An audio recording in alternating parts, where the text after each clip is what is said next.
महिलाओं को, हमारे युवा लोगों को, हमारे पढ़े लिखे लोगों को, हमारे वकील साहब लोगों को, हमारे टीचर्स, लेक्चरर्स जो बुद्धिजीवी है, जो लेखक, कवि, गायक है, सारे लोगों को मैं सर झुका के प्रणाम करके इस पावन धरती, महाराष्ट्र के पावन धरती से विनय पूर्वक विनम्र करता हूं, दया करके इस बात पे सोचिए। ये कोई राजनीति नहीं है, हमारे जीवन और मृत्यु की सवाल है, जिंदगी और मौत की सवाल है। कब तक मरते रहेंगे? क्यों मरना भाई? क्या हमारी किस्मत यही है? हम आत्महत्या करने के लिए पैदा हुए? और तो और देखिए, मैं आपको एक बात बताता हूं, दो तीन बातें हैं, आप बड़ी आसानी से समझ सकेंगे। महाराष्ट्र में नदियां इतने सारे हैं, देश में तो और कई हैं। जैसा मैंने कहा आपको, मैं यहां से यहां के बाद पत्रकारों के पास काफी मटेरियल दूंगा आज, कल पूरे टीवी में, अखबार में भी आ जाएगा, वो भी पढ़ लीजिए।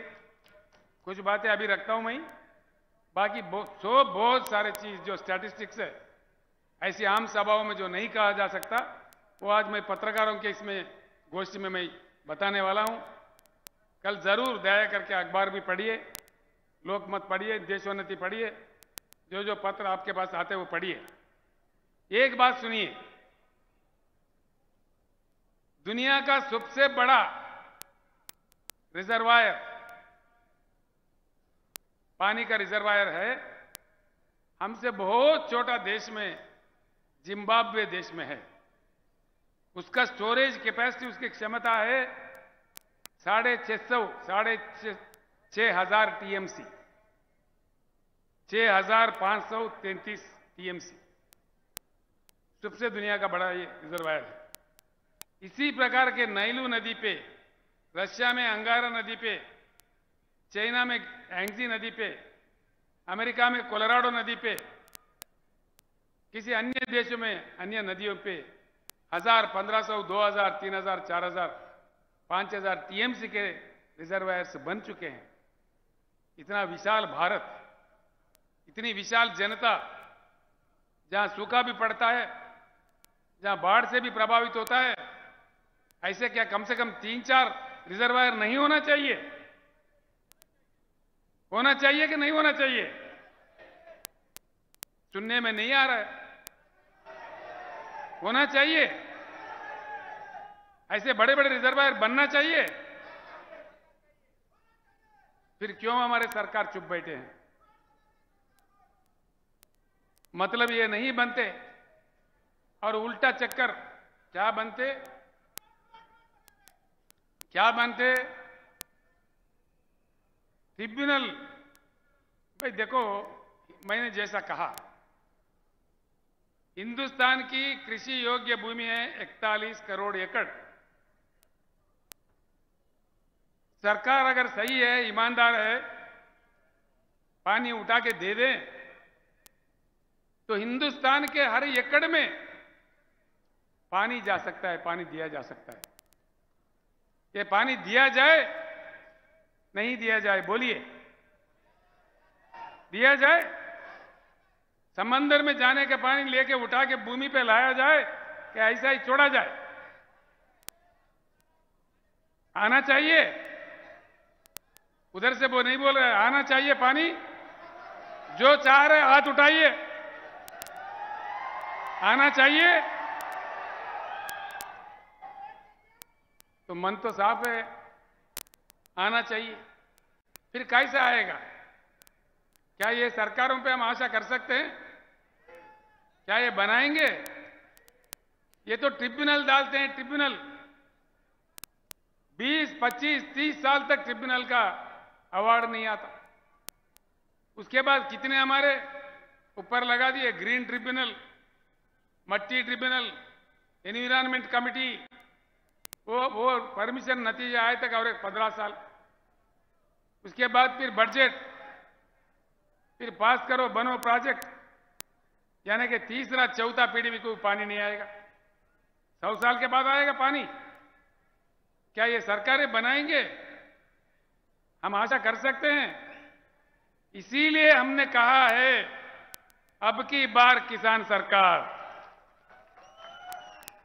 सरकार बना तभी ये बात संभव हो सकता है। किसान सरकार बने तो ही पानी समंदर में जाने से रुक जाके जमीन पे आ जाएगा।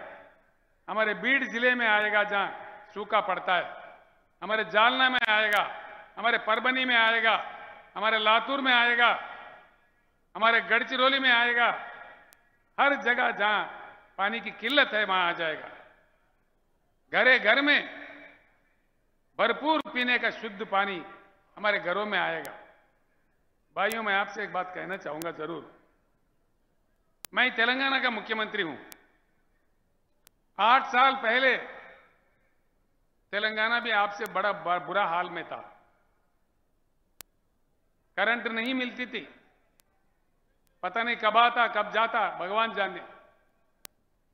कई किसान हमारा मर रहे थे करंट मोटर लगाने रात में जाके। किसी को बिच्छू काटा, किसी को सांप काटा, किसी को शाक लग गया।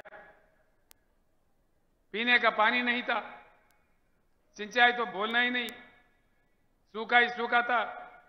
आधा लोग पेट हाथ में लिए पलायन थे, देश भर में घूम के मजदूरी कर रहे थे। बड़ी किल्लत थी। 7-8 साल के कड़ी मेहनत से आप लोग जानते हैं नांदेड़ जिले के भाइयों, जो कि तेलंगाना नांदेड़ के बीच में, महाराष्ट्र के बीच में रोटी बेटी का संबंध है। रोज आना जाना है। आपके लोग, लाखों लोग, हजारों लोग तेलंगाना में आते रहते हैं और तेलंगाना के भाई बंधु यहां भी आते हैं।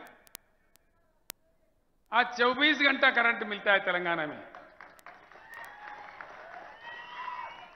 किसानों को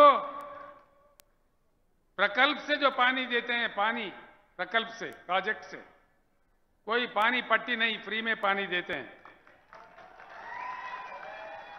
किसानों को 24 घंटा उच्च गुणवत्ता वाला बिजली फ्री में देते हैं। कोई जाके, कोई माई का लाल का दम नहीं है किसान के पास जाके तुम्हारा कितना एचपी है, कितने मोटर है, क्या तुम्हारे 3 मोटर है, 2 मोटर है, लगाओ 50 मोटर भी लगाओ, कोई पूछने वाला नहीं है। कोई पूछने वाला नहीं है। आप जाइए, आप लोग आइए, मैं आपको आह्वानित करता हूं। 4 कदम यहीं आप आदिलाबाद आके देख सकते हैं। और किसानों को हमने 100% मराठी भाषा में 100% कहते हो, बीमा का जो रकम है 100% सरकारी बनती है। और दुर्भाग्यपूर्ण तरीके से किसी किसान का मृत्यु एक्सीडेंटल नहीं, सहज रूप में स्वाभाविक तरीके से भी, नेचुरल डेथ भी, नेचुरल मृत्यु भी अगर होता है, 8 दिन के अंदर उनके घर में 5 लाख का चेक पहुंच जाता है। 70 लाख किसानों का हमने ऐसा किया है। अभी तक करीब करीब 1 लाख किसान जिनका मृत्यु हुआ, उनके घर पैसा पहुंच गया है। और किसानों के लिए 10,000 रुपए हर एकड़ को निवेश के लिए देते हैं, हर एकड़ को।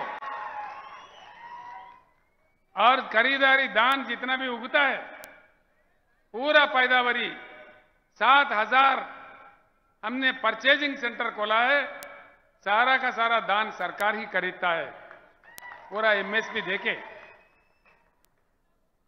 ये चीज जब तेलंगाना में संभव है तो महाराष्ट्र में क्यों नहीं, मध्य प्रदेश में क्यों नहीं, अन्य राज्यों में क्यों नहीं, पूरे भारत में क्यों नहीं? क्यों नहीं?